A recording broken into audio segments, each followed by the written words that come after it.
eso no es una alianza muy estrecha, son diferentes intereses ahí, hasta el crimen organizado. Lo que les une es garantizar la impunidad de los diferentes actores, o sea, gente que lavan dinero, gente que están en narcotráfico, gente que están corrupto. Todo eso une esa idea de impunidad, de garantizar la impunidad.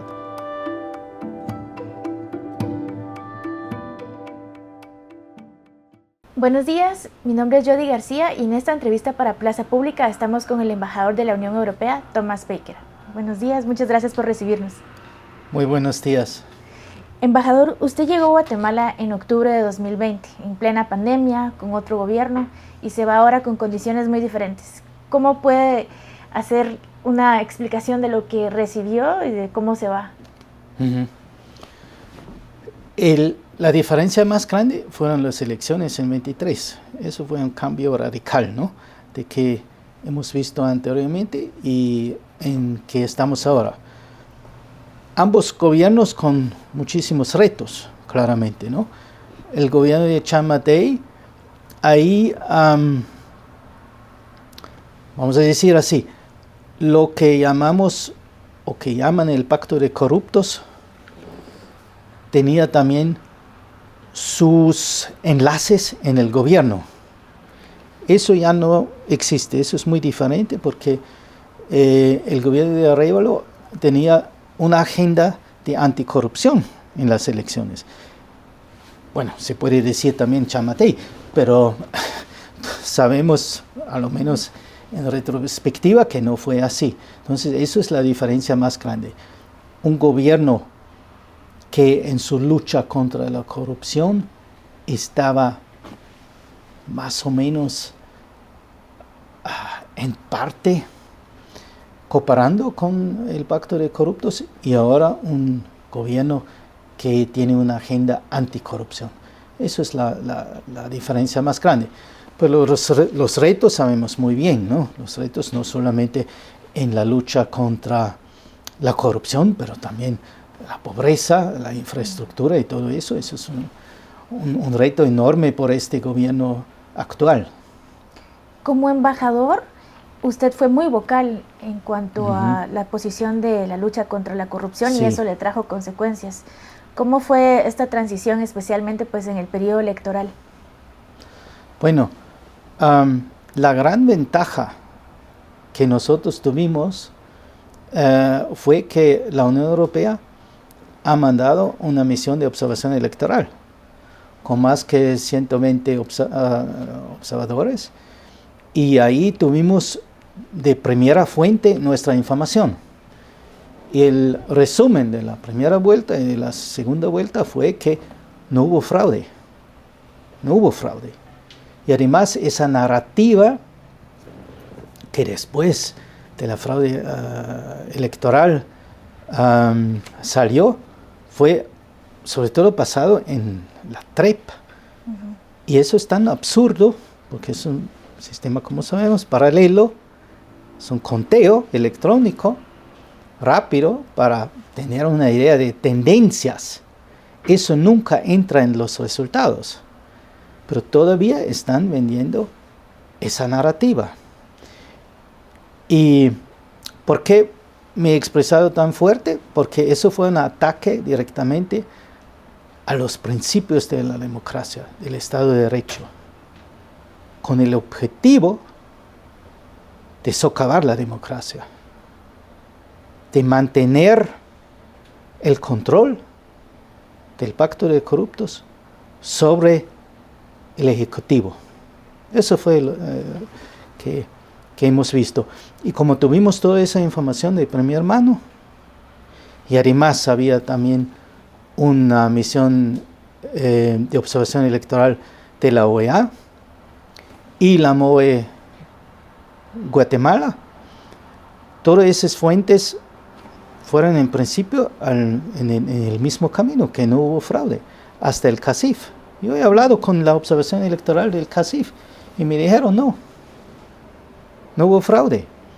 Y nosotros fuimos en tantas diferentes mesas electorales y casi en ninguna mesa había problemas expresados por los fiscales de los diferentes partidos. Estamos hablando de los grandes partidos, que algunos de ellos levantaron después esa narrativa del fraude electoral, pero en ninguna mesa dijeron eso. Entonces esto muestra ya cómo esa historia lo han construido después. Pero mientras, proceso electoral, no hemos visto eso. No hay base.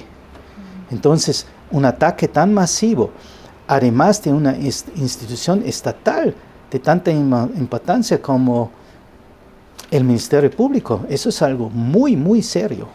Y como dice, el ataque fue masivo, pero también el apoyo internacional que recibió Guatemala fue algo que nunca habíamos visto. Exactamente. Y también nos llama la atención porque Guatemala, siendo un país tan pequeño, llamó tanto la atención de la Unión Europea para recibir tanto apoyo. Sí, porque Guatemala es importante.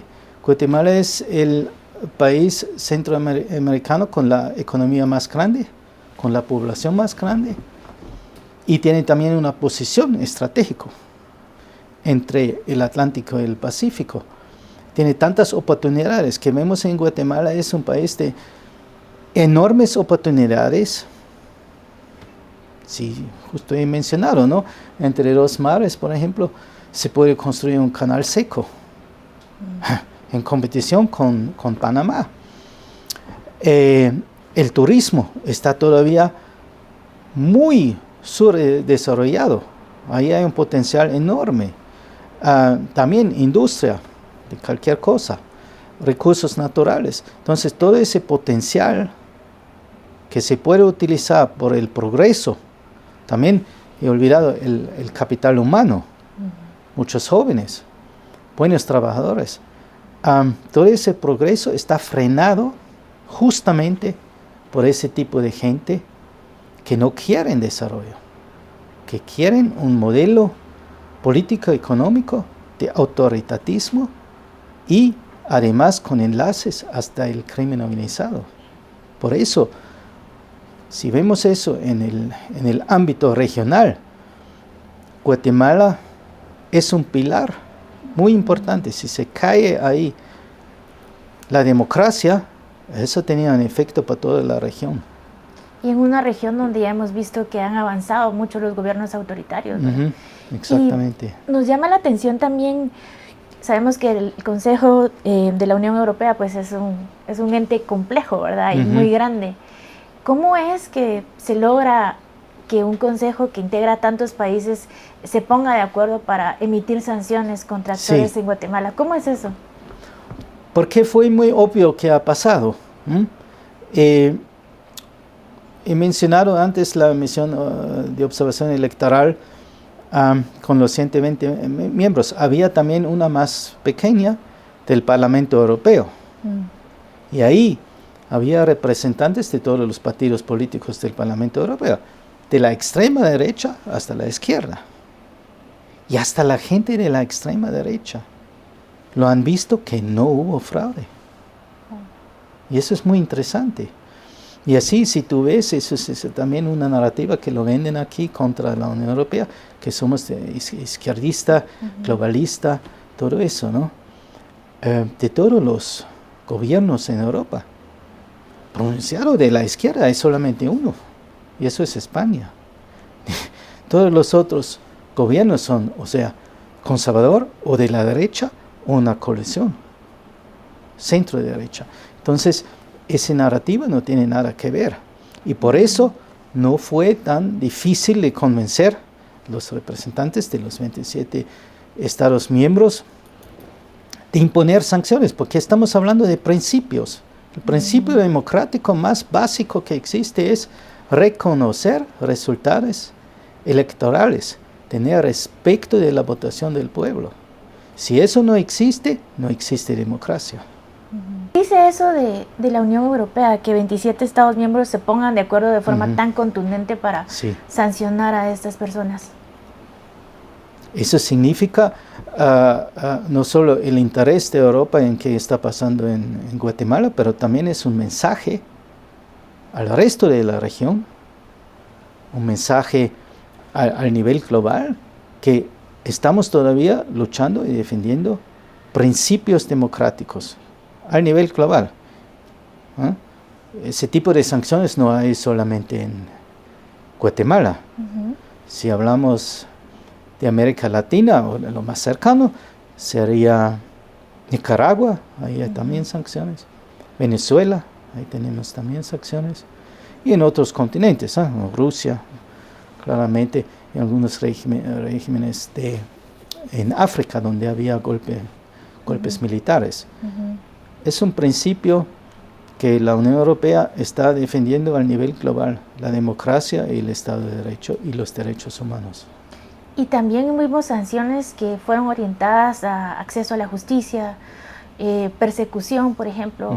¿Por qué esto también era importante? Por ejemplo, el caso contra José Rubén Zamora, la abogada Claudia González, fiscales que investigaron en algún momento corrupción. O sea, va más allá de la democracia, ¿verdad? Porque una prensa libre, medios libres, son esencial para una democracia, como medidas de control, ¿no? Y de transparencia, porque no todas las instituciones, sobre todo en un caso como Guatemala, están haciendo eso. Aquí estamos hablando también de una justicia de gran parte cooptada, y un correctivo de eso es justamente la prensa libre. Y cuando vemos quiénes fueron sancionados, vemos a fiscales y jueces, ¿verdad? Y también a la Fundación contra el Terrorismo. Sí. Estas sanciones, ¿qué nos dicen de cómo se está utilizando el sistema de justicia en Guatemala? Bueno, justo he mencionado ya, esa gente que están en la lista de los sancionados son los representantes más obvios de una justicia cooptada y de que están cooperando con esa justicia cooptada. Ahí se ven los enlaces, ¿no?, entre campañas difamatorias, filtración de documentos internos y después persecución. Eso es una cadena que se pueden observar, y el caso de José Rubén Zamora es el más obvio de todo eso. Y estas sanciones también provocaron que usted fuera una especie de objetivo de estos actores, ¿verdad? ¿Nos puede hablar un poco de si en algún momento recibió intimidación, ya sea virtual o de forma física? Esos son esos que se llaman los net centers, ¿no? Es una forma que lo utilizan también, he mencionado justo antes, ¿no? Lo utilizan también en campañas difamatorias contra que ellos identifican como sus enemigos, ¿no? Mira, yo he dicho, yo no tengo miedo, a mí no me toca tanto, yo hasta estoy riendo de eso, pero estoy hablando de una posición muy privilegiada, gozando de inmunidad diplomática, y eso es que lamentablemente muchos guatemaltecos no tienen ese tipo de protección, porque la justicia está cooperando en gran parte con ese sistema de persecución. Entonces, ellos son 1000 veces más vulnerables, y eso es justamente el objetivo de eso, intimidar a la gente para que se caigan y aceptan esos ataques contra la democracia y el Estado de Derecho. Eso es el objetivo de esos nets enteros que están trabajando por el pacto de corruptos. Y como usted dice, ¿verdad?, tiene una posición privilegiada por la inmunidad diplomática, pero también vemos que estos ataques están orientados contra el gobierno, que pues según sus planes están enfocados en luchar contra la corrupción. ¿Considera que el gobierno tiene las manos atadas para luchar contra el sistema de justicia cooptado, o hasta qué tanto se puede trabajar por este objetivo?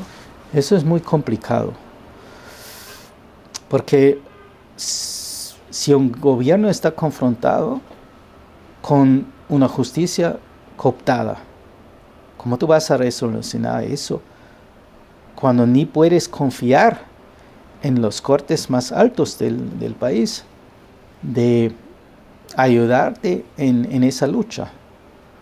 Eso es el problema que tiene el gobierno actual. Además,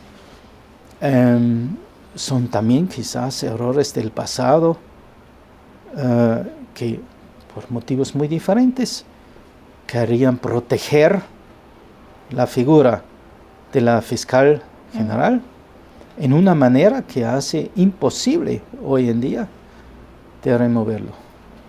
Imposible. Y no voy a olvidar que el Congreso de la República, la alianza que tiene el gobierno ahí, también es muy frágil. Entonces, ponerlo todo eso en junto, yo entiendo por qué el gobierno está más jugando en largo plazo, con mucha paciencia, que tomar medidas fuertes en corto plazo, por el riesgo de encontrarse en una crisis constitucional. Y teniendo en cuenta este panorama, ¿cómo avisora el futuro cercano de Guatemala?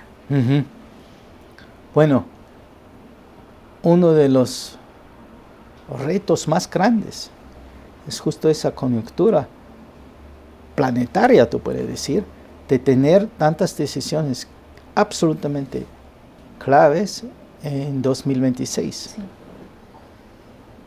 Eso, a mi conocimiento, nunca había antes en la historia en Guatemala, que tú tienes no solo la fiscal general, Corte de Constitucionalidad, Tribunal Supremo de Justicia, Contralor de Cuentas, hasta la USAC. Todo está a renovarse. Y ahí se va a decidir, en gran parte, el futuro democrático de Guatemala. Porque si eso no va a ser en una manera justo, transparente y democrático, las elecciones en 27 ya están predeterminadas. Y siendo estas elecciones más locales, no elecciones generales, ¿cree que va a haber la suficiente cantidad de observadores internacionales fiscalizando? Estamos planificando también un acompañamiento de ese proceso. También la OEA va a hacer eso, pero en una manera más de apoyo a la sociedad civil, a los que tienen también el derecho de observar esos diferentes procesos. Porque al final son los guatemaltecas y guatemaltecos que tienen que manejar todo eso, ¿no?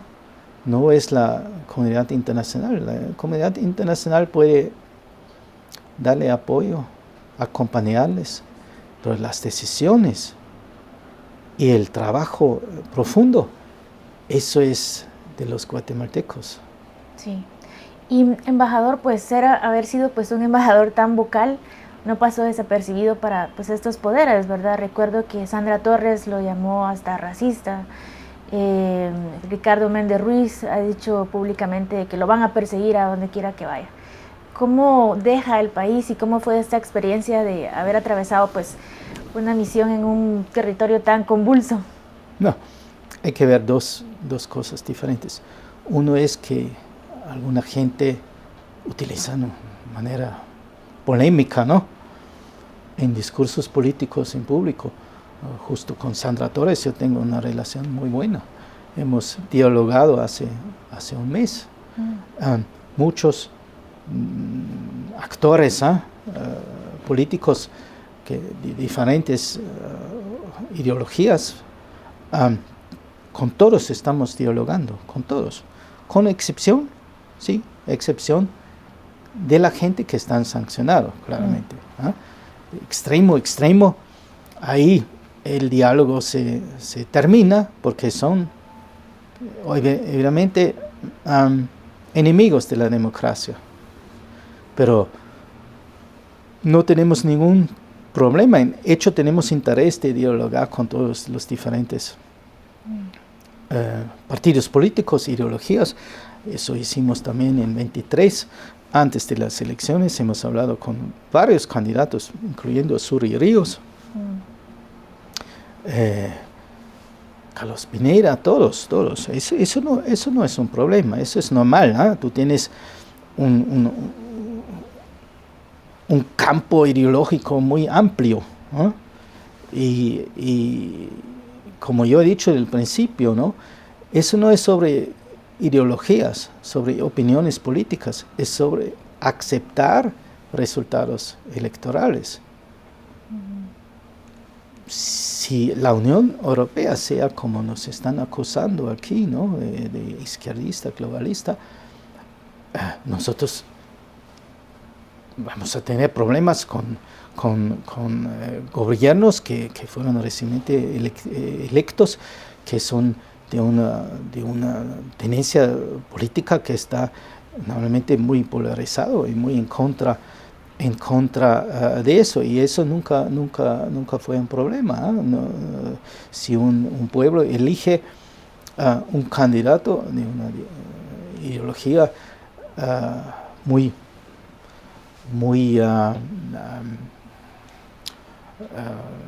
como decimos, fuerte, como Milei, por ejemplo, ¿no?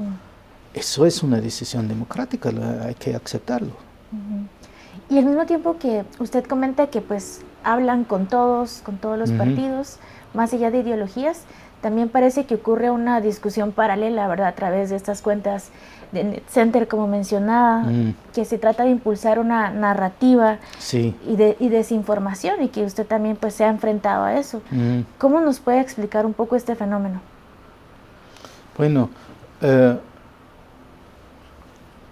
eso viene de gente detrás, que claramente son exactamente que llamamos el pacto de corruptos, ¿no? Que quiere ese pacto de corruptos. Eso no es una alianza muy estrecha, son diferentes intereses ahí, hasta el crimen organizado. Pero que les une es garantizar la impunidad de los diferentes actores, o sea, gente que lavan dinero, gente que están en narcotráfico, gente que están corrupto. Todo eso une esa idea de impunidad, de garantizar la impunidad. Y parte de esa lucha de ellos es también financiar net centers. Eso hemos visto en la campaña electoral. Tuvimos aquí con esa misión de observación electoral también expertos justamente de ese tipo de campañas en las redes sociales, y ellos han identificado hasta troll farms, ¿no?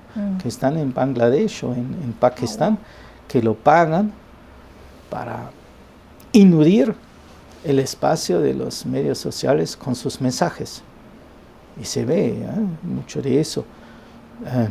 Anónimos, ¿no? Yo no estoy hablando de Vader y todo eso, hay mucho más, y tú ves que lo han creído muy desde muy corto tiempo, con pocos seguidores, pero en su gran cantidad son miles. Pero eso ni son gente real, ni son gente que viven en Guatemala, son gente o algoritmos o bots que tú puedes comprar y que son parte de esa campaña. Y, embajador, me llama la atención, o sea, ha mencionado varias veces el pacto de corruptos. Cuando llegó, pues, se sabe que estaba en el poder, ¿verdad? ¿Cree que hay un intento fuerte por volver a estas posiciones? ¿Y qué representa esto para Guatemala? No, justo por eso las preelecciones en 2026 son tan importantes, porque ahí se van a focalizar exactamente esas instituciones para garantizar que en el futuro nunca va a pasar que pasó en 23, que una de las instituciones claves, como el Ejecutivo, va a salir del control del pacto de corruptos. Y eso lo pasó porque no tenían en vista que alguien como el candidato Bernardo Arévalo o el partido Semilla van a ganar las elecciones. Nunca tenían eso en vista. Por eso no fueron excluidos ya anteriormente. Ese fue un error, entre comillas, de su parte. y nunca quieren que eso se va a repetir. Y por eso se van a luchar muy duro en 26. Y esto, pues no solo es una preocupación local, ¿verdad? De cómo puede avanzar la corrupción o la persecución, sino también regional. Vemos en otros países que el autoritarismo está avanzando. ¿Le preocupa esto? ¿Qué podría hacer también la Unión Europea? Mira, normalmente, por eso es ciencia política, ¿no? Lo más autoritario un régimen es, normalmente, lo menos control hay. Y lo menos control hay, lo más posibilidades de corrupción hay. Eso se ve mucho en la historia de regímenes autoritarios, sobre todo en América Latina, cuando uno toma el poder, toma la posesión de poder y lo manipulan después diferentes elecciones, que al final quien se aprovecha de eso es la familia extendida y todos los amigos. Y después 20, 30 años de eso, tú tienes un régimen totalmente corrupto. Como vemos ahora, por ejemplo, en Nicaragua, eso es un típico ejemplo. Que antes el clan de Somoza, ¿no? Y ahora ellos que han luchado contra él, pero en hecho las estructuras son muy similares. Y en ese sentido, pues usted ya está a punto de salir de Guatemala, ¿verdad? ¿Qué le preocupa al irse, digamos, y qué se lleva también del país? Muy buenos recuerdos, relaciones personales muy profundas, muchos amigos, amigas. Que me preocupa es exactamente qué va a pasar en 26, que necesitamos un involucramiento muy de cerca y fuerte de la sociedad civil en ese proceso, que ganan las fuerzas democráticas. De acuerdo, pues muchísimas gracias, embajador, por la entrevista. Recuerden que esto lo pueden ver a través de todas las redes sociales de Plaza Pública y visiten nuestra página para más contenido como este. Gracias. Muchas gracias. Muchísimas gracias, embajador.